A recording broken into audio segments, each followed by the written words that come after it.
Pagi itu, langit tampak mendung seperti menahan sesuatu yang berat di balik awan.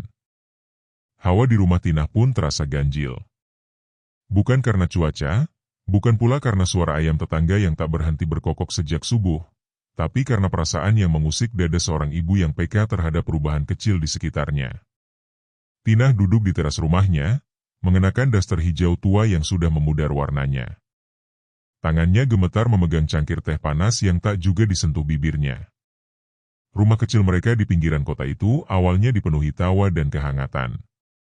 Evi, putri sematawayangnya, baru 2 tahun menikah dengan Roni, lelaki sederhana yang bekerja sebagai pegawai pabrik. Mereka hidup pas-pasan, tapi penuh cinta. Tinah tak pernah menuntut banyak dari menantunya. Selama Evi bahagia, itu sudah cukup. Namun, beberapa bulan terakhir, sesuatu berubah. Roni mulai sering pulang larut malam, kadang tidak pulang sama sekali. Tatapannya kosong, senyumnya hambar, bahkan kepada Evi yang dulu begitu ia cintai. Hubungan suami istri mereka merenggang tanpa sebab yang jelas. Bahkan Evi sempat menangis diam-diam di pelukan ibunya, mengadu tanpa kata, hanya dengan isak dan tubuh yang menggigil ketakutan. Tinah memperhatikan segalanya. Setiap perubahan sekecil apapun, tak luput dari matanya. Ia mengingat dengan jelas bagaimana Roni dulu menatap Evi penuh cinta, dan kini hanya seperti melihat benda mati. Tapi yang paling mengganggu adalah aroma. Setiap kali Roni pulang, tubuhnya membawa aroma asing. Bukan bau parfum wanita atau bau minuman keras. Bukan pula bau asap rokok seperti biasanya. Tapi aroma yang lembab, amis, dan samar-samar mengingatkan Tinah pada sesuatu dari masa lalunya. Sesuatu yang dulu pernah membuatnya hampir kehilangan jati diri sebagai perempuan. Bau itu seperti campuran melati busuk dan tanah kuburan yang basah oleh keringat. Hidung Tinah mengenal betul aroma itu. Itu bukan aroma manusia biasa. Tinah bukan wanita biasa. Ia pernah menjadi istri simpanan seorang pengusaha kaya semasa muda. Ia tahu dunia malam, tahu dunia perdukunan, dan tahu bagaimana tubuh wanita bisa dijadikan alat untuk mendapatkan apa saja, jika rela menempuh jalan gelap. Dulu, ia pernah memakai susuk pemikat. Bukan di wajah, bukan di payudara, tapi di tempat yang paling hina untuk sebuah susuk, di dalam vaginanya. Ia masih ingat betul bagaimana susuk itu dimasukkan melalui ritual jahanam, dengan darah haid pertama dan mantera pembuka pintu syahwat. Dan sejak saat itu, lelaki manapun yang menyentuhnya akan ketagihan, lupa diri, bahkan menelantarkan istri sah mereka. Tinah dulu menikmatinya. Tapi setelah putrinya lahir, hatinya digerogoti rasa bersalah. Ia bertobat. Menyepi. Melepaskan susuk itu dengan ritual panjang yang menguras tenaga dan air mata. Dan sejak saat itu, ia bertekad takkan pernah membiarkan Evi terjebak dalam kehidupan yang ia tinggalkan. Kini, bau yang melekat di tubuh Roni adalah bau yang sama dengan susuk miliknya dulu. Malam itu, Evi tertidur lebih awal. Matanya sembab, wajahnya lesu. Tinah duduk di kamarnya, menghadap ke cermin tua berbingkai kayu jati. Ia membuka laci lemari dan mengeluarkan kotak besi berukir yang telah lama ia kunci rapat. Di dalamnya, ada sisa dupa kering, jimat tali putih yang telah patah simpulnya, dan sebuah cermin kecil retak yang pernah ia pakai untuk melihat bayangan pengikat. Ia tak ingin menyentuh benda-benda itu lagi, tapi malam ini ia harus memastikan. Ia menyalakan sebatang dupa kecil, bukan untuk ritual, tapi untuk memancing energi yang tersisa. Dan benar saja, asap dupa berubah arah, meliuk tajam ke arah jendela. Udara mendadak dingin. Dari luar, terdengar suara lolongan anjing yang melengking panjang. Tinah memejamkan mata, menggenggam cermin retak itu, dan dalam benaknya ia menyebut satu nama yang belum ia kenal, tapi mulai muncul samar-samar di pikirannya. Sinta. Beberapa hari kemudian, Roni tak pulang. Evi panik. Ia menghubungi kantor, tapi Roni sudah tak masuk sejak 2 hari lalu. Tinah, diam-diam, mengikuti instingnya ke sebuah rumah kontrakan kecil di pinggir jalan raya. Rumah itu tak asing. Ia pernah melihatnya dalam bayangan asap dupa beberapa malam sebelumnya. Dari kejauhan, ia melihat siluet seorang wanita keluar dari rumah itu. Anggun, rambut panjang tergerai, memakai daster tipis yang nyaris transparan diterpa cahaya lampu jalan. Di tangannya, nampak sebuah botol kecil seperti minyak wangi. Tapi Tina tahu, itu bukan parfum biasa. Botol itu pernah ia punya, berisi minyak misik bercampur darah-darah dan lendir wanita yang telah diritualkan. Dan malam itu, Roni keluar dari rumah yang sama. Wajahnya pucat, matanya kosong. Ia bahkan tidak sadar bahwa ada seseorang yang memperhatikannya dari balik pohon terbesi tua di seberang jalan. Tina menggigit bibirnya. Tangannya mengepal. Jantungnya berdetak kencang. Musuh yang dihadapinya bukan wanita biasa. Sinta menggunakan susuk vagina yang tak hanya mengikat nafsu, tapi juga menumpulkan akal dan nurani. Lelaki yang terjerat tak akan bisa lepas, kecuali dengan kekuatan yang lebih besar dan lebih suci. Tina tahu apa yang harus ia lakukan. Tapi itu berarti, ia harus membuka kembali pintu lama yang selama ini telah ia kunci rapat.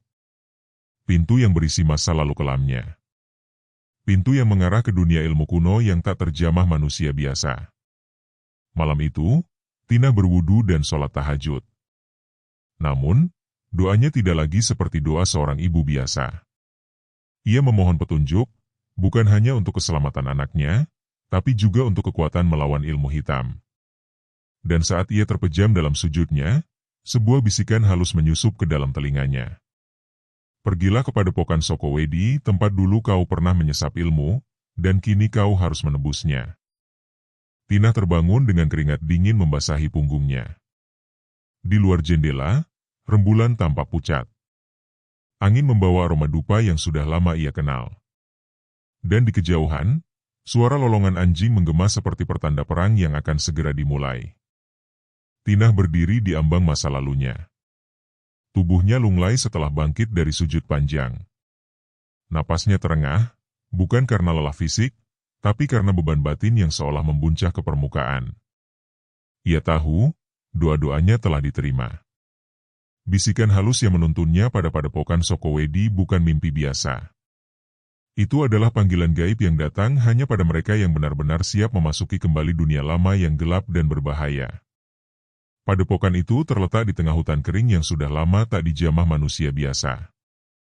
Bertahun-tahun silam, tempat itu adalah pusat pelatihan ilmu pemikat, pengasihan, hingga susup tingkat tinggi. Tina pernah ke sana saat hidupnya masih diliputi nafsu dan ambisi. Ia belajar langsung dari seorang guru tua yang dikenal dengan nama Ki Pranawa, lelaki berilmu tinggi yang memadukan ajian Jawa kuno dan mistisisme kejawen dengan laku ekstrim. Pagi itu, tanpa pamit pada Evi, Tina berangkat. Ia hanya meninggalkan secarik surat, mengaku hendak pergi ziarah ke makam orang tuanya yang jauh di desa. Hati kecilnya menjerit karena harus meninggalkan anaknya yang tengah rapuh, tapi ia tahu ini bukan perjalanan biasa. Ia harus pergi sendiri, tanpa beban, tanpa rasa takut, tanpa harapan kosong. Perjalanan kepada Pokan Sokowedi seperti memasuki lorong waktu. Jalan tanah penuh semak belukar dan akar menjulur dari pepohonan besar. Kabut tipis menggantung di udara sejak ia melangkah memasuki batas hutan. Burung-burung enggan bersuara, dan angin pun berhembus seperti menyimpan bisikan rahasia yang tak boleh diungkapkan. Tina berjalan kaki selama 3 jam menyusuri jalan setapak yang dulu pernah ia lalui. Banyak yang telah berubah, pepohonan makin lebat, dan jalanan tampak lebih menyeramkan. Namun, langkahnya mantap, tidak sekalipun ia menoleh ke belakang. Menjelang siang, sampailah ia di depan gerbang kayu besar yang hampir runtuh. Di atasnya masih tergantung lonceng perunggu kecil yang sudah dipenuhi sarang laba-laba. Di sanalah tempat para perempuan dulu mencari kekuatan untuk menundukkan lelaki, dengan harga mahal, jiwanya sendiri. Gerbang itu seperti mulut monster yang menganga, menunggu mangsa baru. Tapi Tina tidak gentar. Ia membuka gerbang dengan dorongan perlahan, dan suara deritanya seperti tangisan dari zaman yang telah lama mati. Di halaman dalam, hanya ada sunyi. Bangunan utama padepokan itu masih berdiri, meski atapnya sudah lapuk dan dindingnya retak-retak dimakan usia. Namun, hawa mistis di dalamnya masih terasa kuat. Aura yang mengambang di udara adalah campuran antara kesucian dan kejahatan, dua kutub yang selalu berdampingan dalam dunia gaib. Tinah melangkah masuk. Di dalam, ia tidak menemukan siapapun. Namun, aroma dupa khas yang dulu sering ia hirup, kembali menyapa hidungnya. Ini bukan dupa biasa, tapi dupa kemenyan hitam, jenis langka yang hanya dipakai untuk ritual ilmu tingkat tinggi. Tiba-tiba, di tengah ruang utama yang gelap, muncul sesosok bayangan samar. Seorang pria tua bersorban putih, berjubah kumal, duduk bersila dengan mata terpejam. Wajahnya pucat, jenggotnya menjuntai panjang hingga ke dada. Tinah menahan napas. Ia mengenali sosok itu. Ki Pranawa, sang guru. Tanpa membuka mata, Ki Pranawa berbicara. Suaranya berat, menggetarkan dinding ruangan seperti gema dari alam lain. Kau datang membawa beban lama yang belum tuntas, Tinah. Tinah tertunduk. Dadanya sesak. Aku tak datang untuk diriku sendiri, Ki. Tapi untuk menyelamatkan darah dagingku. Suara Ki Pranawa bergema lagi, lebih dalam. Kau tahu apa yang sedang kau hadapi. Susuk yang digunakan perempuan itu bukan susuk biasa. Ia memakai susuk kencono langit, jenis susuk yang dimasukkan melalui rahim, dengan tumbal kehidupan di balik setiap lelaki yang takluk padanya. Tinah menggigit bibir. Susuk jenis itu termasuk yang paling sulit dipatahkan. Penggunanya tak hanya mengikat syahwat, tapi juga menjerat sukma. Tak heran Roni menjadi seperti mayat hidup. Ki Pranawa melanjutkan. Tak ada cara memutus ikatan itu, kecuali kau mengambil pusaka Pusparaga dari gua Gunung Kendalisada. Tapi untuk itu, kau harus melewati 3 laku tirakat, puasa muti 7 hari, tapa bisu tanpa kata, dan berjaga di batas malam ketika tubuhmu sendiri akan dicoba oleh setan yang menyerupai keinginanmu. Tinah terdiam. Tapi matanya menyala. Ia siap. Demi Evi. Demi menantunya yang tersesat. Hari-hari berikutnya adalah penderitaan dalam keheningan. Tinah hanya makan nasi putih tanpa garam dan air putih sekali sehari, menjelang malam. Ia tak mengucapkan sepatah kata pun, bahkan ketika hatinya ingin menangis. Ia duduk menghadap dinding, tubuhnya menggigil menahan lapar dan dingin, tapi pikirannya fokus. Ia harus bersih. Jiwa dan raganya harus siap untuk memasuki gua tempat pusaka itu berada. Malam ke-7, setelah puasanya genap, Tinah berdiri di kaki Gunung Kendalisada. Di tengah hutan, di balik bebatuan curam, tersembunyi sebuah gua yang dipercaya sebagai tempat bersemayamnya pusaka Pusparaga, benda gaib yang hanya bisa disentuh oleh perempuan yang pernah memakai susuk dan melepaskannya dengan kesadaran penuh. Gua itu gelap, dalam, dan lembab. Bau anyir memenuhi hidung sejak ia melangkah masuk. Di dalam, hanya ada kegelapan dan suara tetes air dari langit-langit batu yang menua. Namun belum sampai jauh, ujian pertama datang. Sosok Roni muncul di hadapannya, bertelanjang dada, menangis, merintih. Menggoda. Ibu, tolong, aku tak bisa berhenti mencintainya, dia lebih indah dari Evi, aku tak bisa kembali. Tinah tahu itu bukan Roni. Itu jelmaan setan dari laku tirakatnya. Ujian hasrat yang dibungkus dengan wajah orang terkasih. Ia menutup mata, menggenggam kalung kecil dari rambut Evi yang ia bawa sebagai pengingat, dan terus berjalan. Sosok Roni lenyap seketika. Lalu muncul sosok dirinya sendiri, muda, cantik, penuh gairah, berdiri di ujung lorong gua. Ia tertawa. Kau datang kembali ke sini, Tinah? Kau rindu kekuatanmu dulu, kan? Kekuatan yang membuat lelaki tunduk di kakimu? Kau merindukan dunia itu. Tinah menggertakkan gigi. Itu bukan dirinya. Itu bayangan masa lalu yang harus ia bunuh. Ia terus melangkah. Dan di ujung gua, di atas batu besar berlumut, terdapat sebuah tongkat kecil berwarna hitam pekat, dengan kepala berbentuk wajah perempuan menangis. Pusaka Pusparaga. Tina meraih benda itu dengan tangan bergetar. Begitu tangannya menyentuh tongkat itu, cahaya merah menyala dari dinding gua, dan udara berputar liar. Gua bergetar. Tapi Tina tak goyah. Ia telah lulus ujian. Kini ia membawa senjata untuk melawan. Dan perang sesungguhnya akan dimulai. Tina berjalan meninggalkan gua dengan tongkat Pusparaga dalam pelukannya.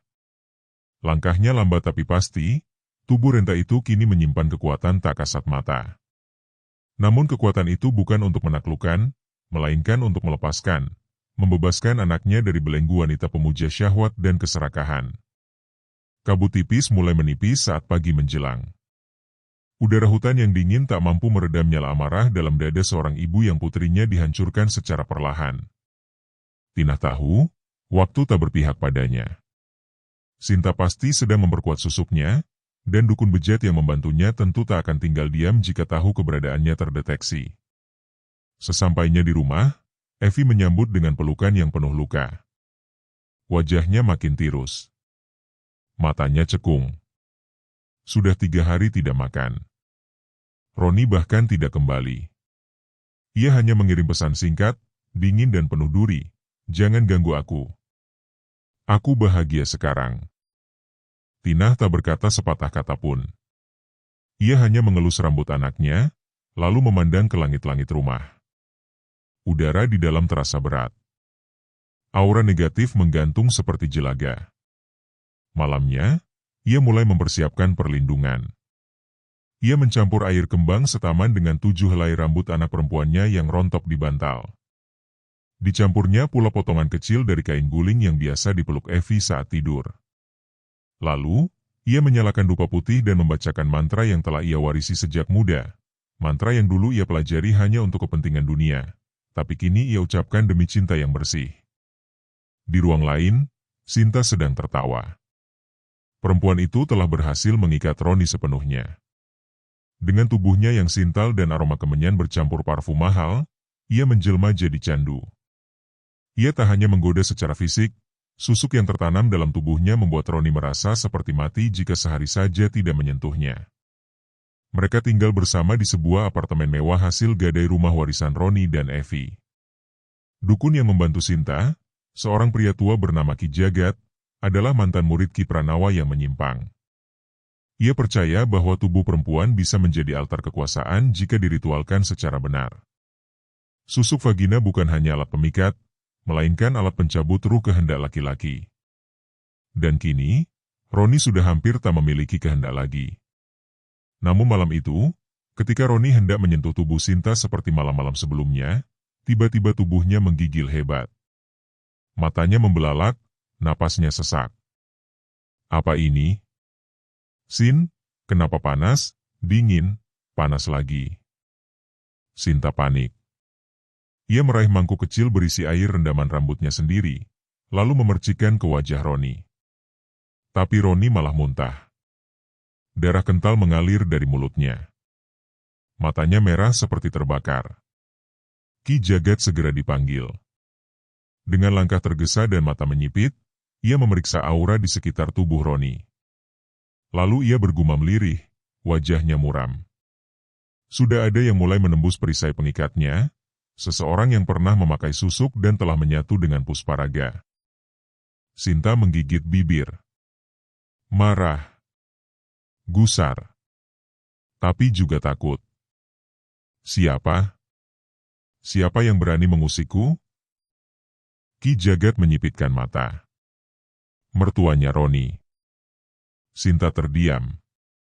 Ia tak pernah menduga Tina yang pendiam dan Renta itu menyimpan sesuatu. Tapi rasa takut hanya bertahan sebentar. Ego dan dendam membakar semua. Ia bersumpah akan menghancurkan perempuan tua itu.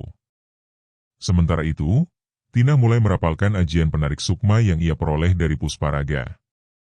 Ia tidak bermaksud mencabut roh Roni, tapi mengendorkan ikatan antara tubuh dan kesadarannya, agar Evi bisa masuk dalam mimpinya.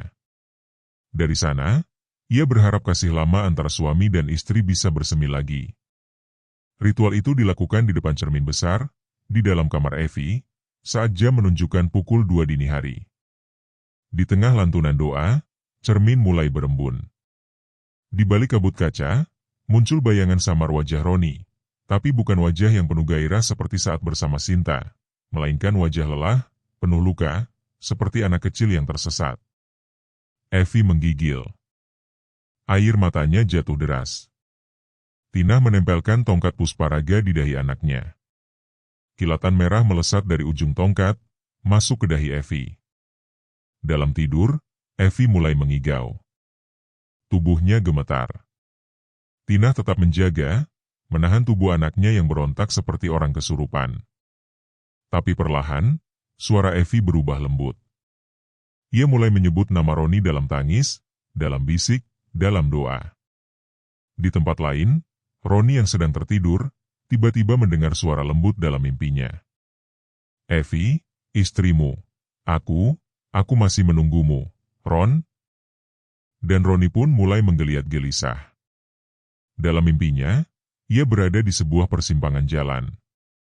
Di satu sisi, Sinta memanggil dengan suara merdu penuh goda. Di sisi lain, Evi berdiri lemah, memegang foto pernikahan mereka yang mulai terbakar. Api mendekati wajah mereka berdua. Roni menangis.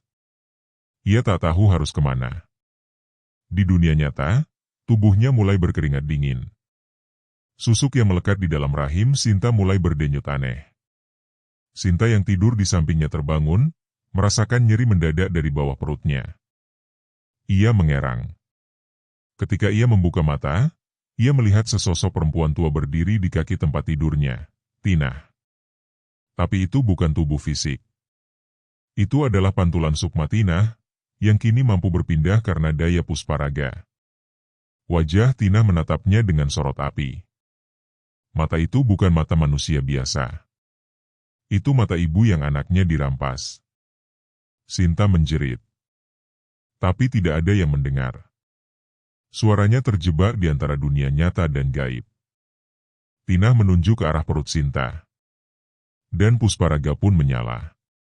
Sekejap, susuk yang tertanam dalam rahim wanita itu mulai bergetar. Sakit yang tak terjelaskan menghantam perutnya. Ia menggeliat seperti ular terbakar. Dan di tempat yang berbeda, Ki Jaga terbangun dengan keringat dingin. Ia tahu, peperangan telah dimulai. Tina tua laknat, kau memanggil perang, gumamnya sambil menyalakan dupa merah. Hari-hari berikutnya penuh ketegangan. Roni mulai sering termenung. Ia kembali pulang ke rumah dengan alasan ingin mengambil beberapa dokumen. Tapi saat melihat Evi, tubuhnya gemetar. Ia ingin memeluknya. Namun bayangan Sinta selalu hadir menjerat syahwatnya kembali. Sinta, di sisi lain, mulai kehilangan kendali.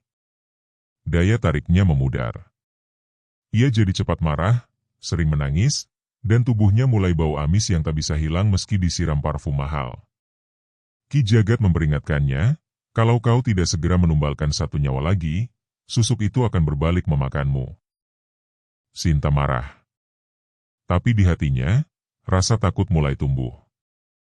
Ia mulai bertanya, benarkah ia sudah melangkah terlalu jauh?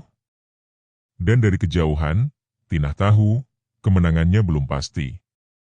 Tapi luka mulai menganga di tubuh musuh. Ia hanya perlu menunggu celah yang tepat, untuk menghantam balik sekali dan untuk selamanya. Dan celah itu datang lebih cepat dari yang diperkirakan.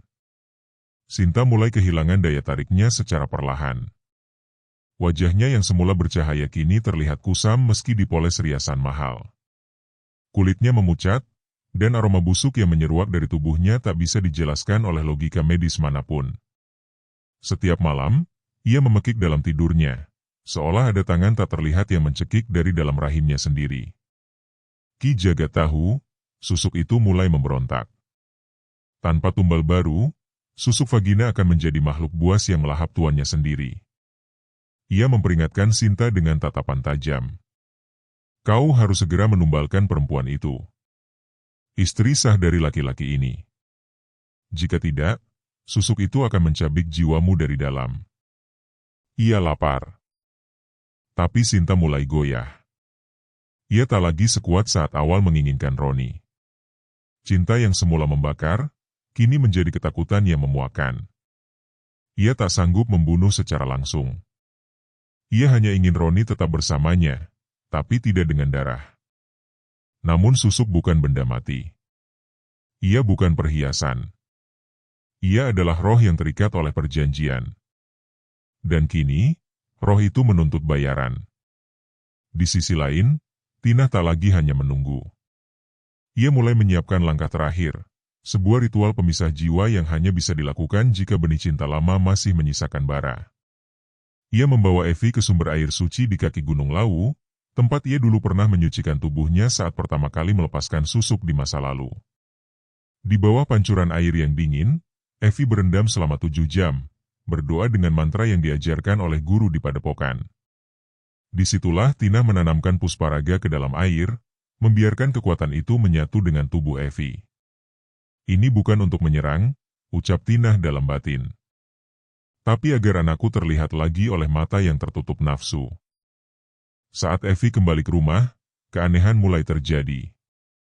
Roni, yang awalnya enggan menatap mata Evi, kini mulai menunjukkan kegelisahan. Wajah Evi yang lemah dan dingin, entah mengapa terasa menenangkan. Ada kerinduan samar yang tak bisa ia tafsirkan. Dan malam itu, untuk pertama kalinya setelah sekian bulan, Roni tak bisa tidur di pelukan Sinta. Tubuhnya menolak. Hawa dari tubuh wanita itu kini terasa seperti bara api yang membakar kulitnya. Roni muntah. Lagi. Tapi kali ini bukan darah.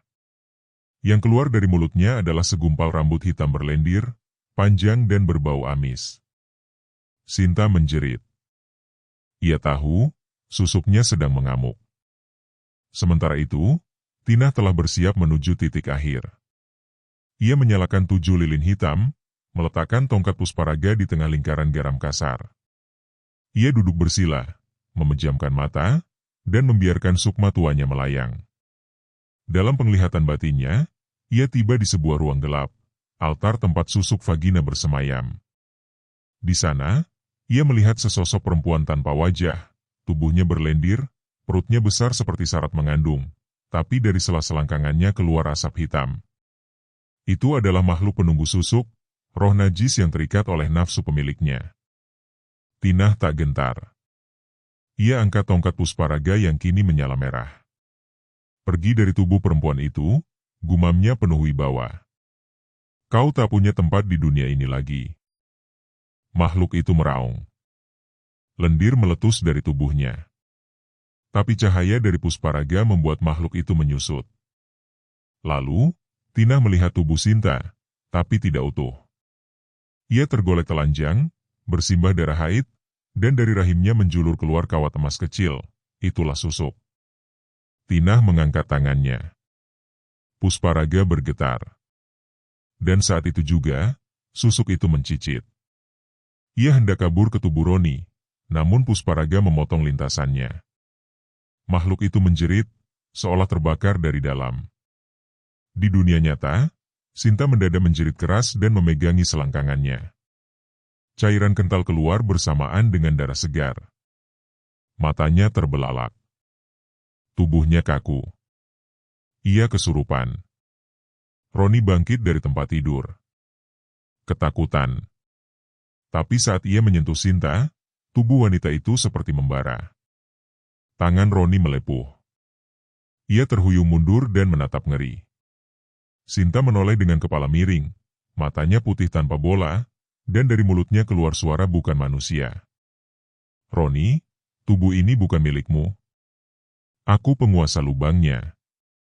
Suara itu bergema seperti dari dasar gua. Roni teriak, berlari keluar. Ia bahkan tak sempat membawa dompetnya. Ki Jagat datang tergesa. Tapi semuanya sudah terlambat. Tubuh Sinta kini mengeras. Wajahnya retak seperti keramik tua. Dan ketika Ki Jagat mencoba menyentuh pusar wanita itu, ledakan kecil terjadi, lendir panas menyembur dan membakar sebagian wajahnya.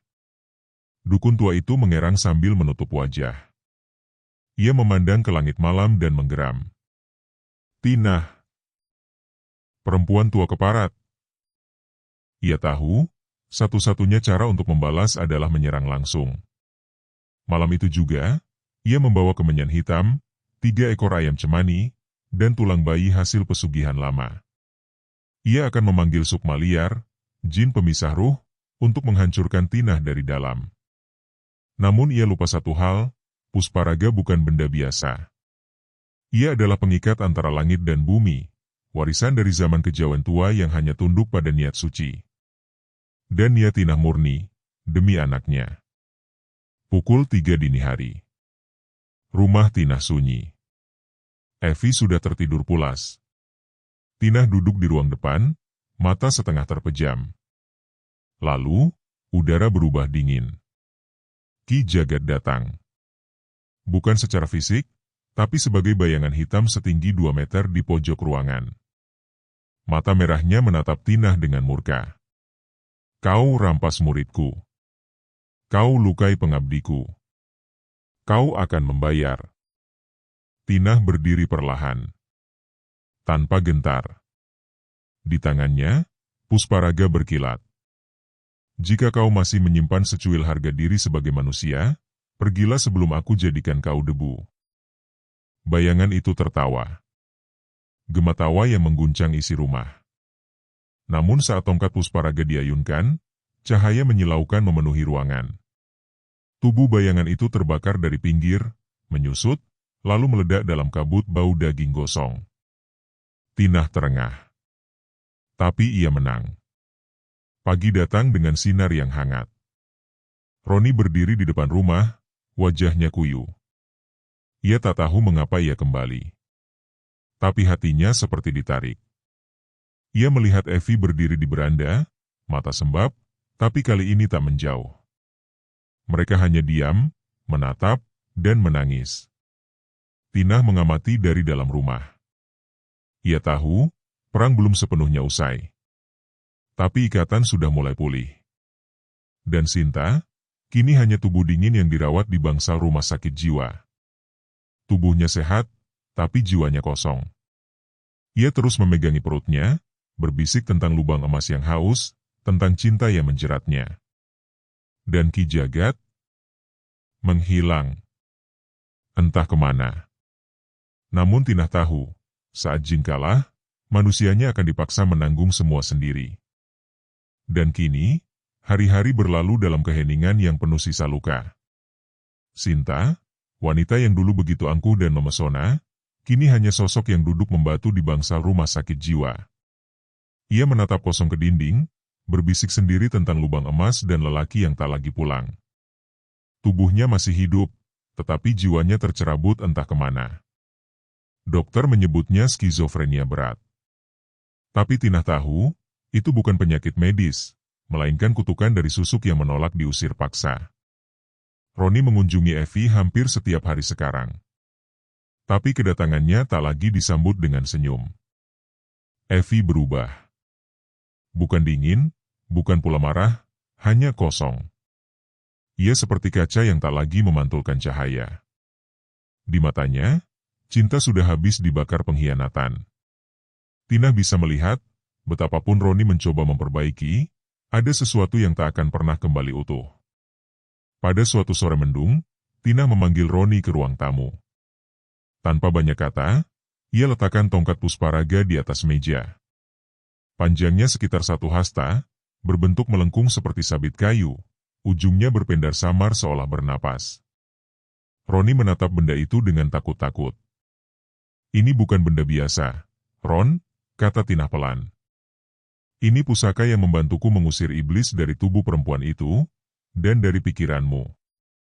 Roni menunduk, seperti anak kecil yang tertangkap basah. Bibirnya gemetar. Bu, saya. SSTT, Tinah mengangkat telapak tangannya. Aku tak minta maaf darimu. Tapi aku minta kau temani aku mengembalikan ini ke tempatnya. Malam ini. Sebelum pusaka ini menuntut haknya. Roni mengangguk. Ia tahu, semua ini belum selesai. Dan satu-satunya cara untuk benar-benar menebus dosanya adalah dengan mengikuti jalan yang ditunjukkan oleh ibu mertuanya, perempuan yang diam-diam lebih mencintainya daripada ibunya sendiri. Malam turun perlahan. Langit seperti menyembunyikan bintang. Di tengah kabut tipis, Tina dan Roni menapaki jalan setapak menuju gua Watu Gantung, gua tua yang katanya menyimpan pusaka zaman kerajaan Mataram. Langkah kaki mereka diselimuti kesunyian. Tak ada suara serangga. Tak ada desir angin. Seolah seluruh alam menahan napas menunggu apa yang akan terjadi. Di depan mulut gua, Tina berhenti. Di dalam sini, kamu akan lihat hal yang tak masuk akal. Jangan bicara. Jangan takut.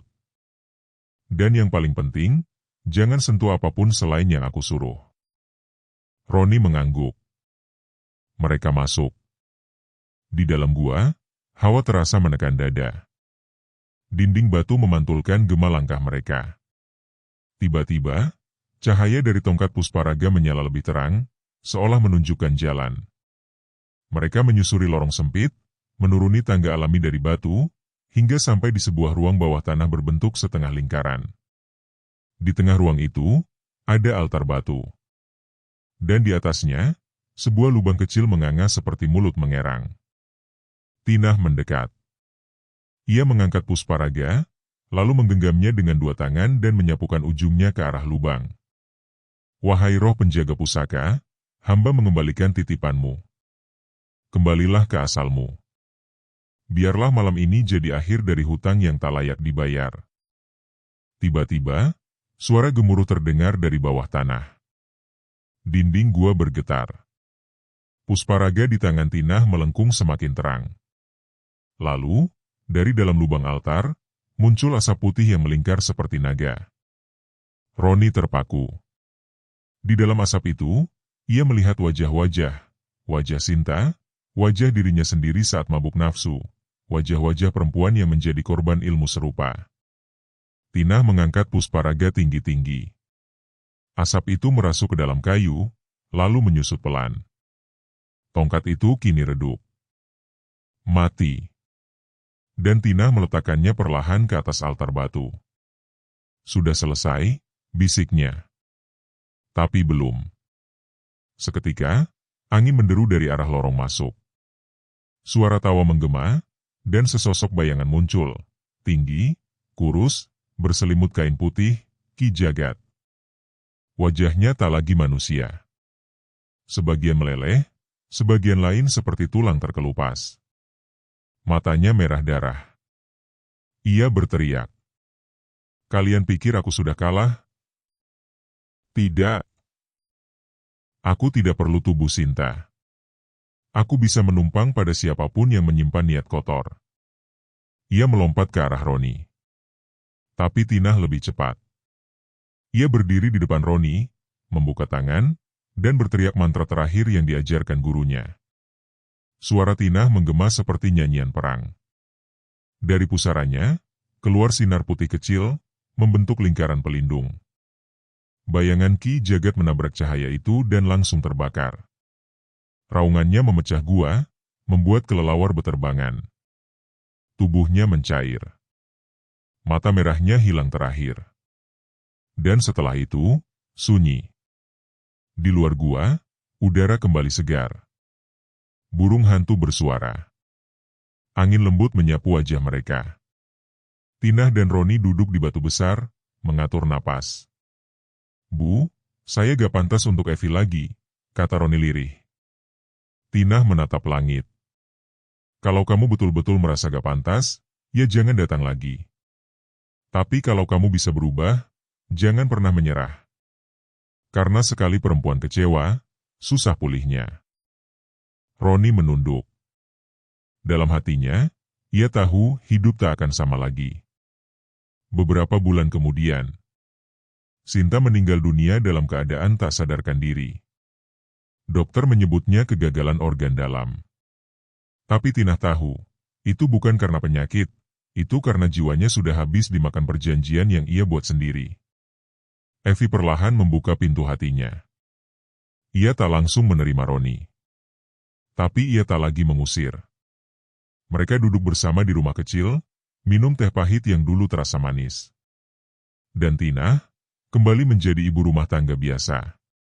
Tapi di malam-malam tertentu, ia duduk di teras, menatap langit, dan berdoa agar tak ada lagi perempuan yang tergoda untuk menyusupkan benda asing ke tubuhnya demi cinta. Karena cinta yang dibeli dengan susuk, selalu dibayar dengan nyawa.